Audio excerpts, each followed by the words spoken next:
Dati, marami ang naniniwala na a glass or two of wine is good for the heart. Pero alam ba ninyo na ayon sa mga bagong pag-aaral, ang kaunting alak ay nakakasama din tulad sa health hazards ng sigarilyo at maaaring maging sanhi ng cancer? Sa mga dating pag-aaral, ang red wine ay di umano makatutulong sa kalusugan ng puso dahil sa nagpapataas umano ang alkohol ng HDL o ng good cholesterol. Pero ayon sa mga bagong pag-aaral, marami ng ebidensya na hindi totoo na nakabubuti ang pag-inom ng alak sa kalusugan.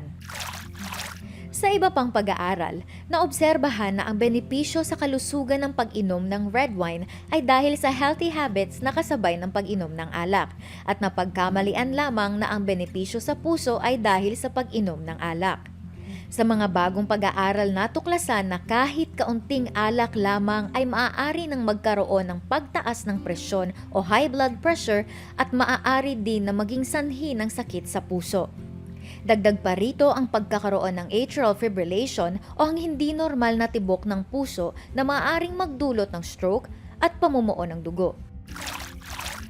Nakakasama ang alcohol dahil sa sinisira nito ang DNA o ang material na naglalaman ng impormasyon ng ating pagkakakilanlan o katangian ng tao.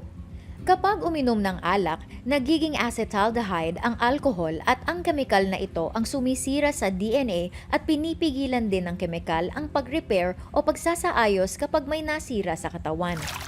Bukod dito, naaapektuhan ng acetaldehyde ang organs ng katawan. Sanhi din ng oxidative stress ang alcohol na nakasasama sa cells ng katawan. Kapag nasira ang cell sa katawan, maaari itong maging cancer cells.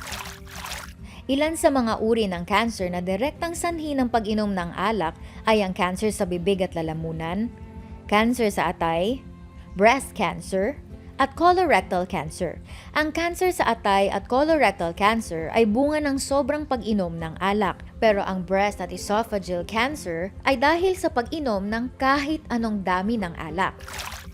Ayon sa mga pag-aaral, ang alcohol ay isang carcinogen na maihahalin tulad sa sigarilyo. Kahit 2 o 1 baso ng alak lamang ang inumin, mas may posibilidad na magkasakit ng cancer kumpara sa hindi umiinom ng alak. May kasabihan nga na an ounce of prevention is worth a pound of cure, kaya mas makabubuti na umiwas na bago pa magkasakit. Now you know!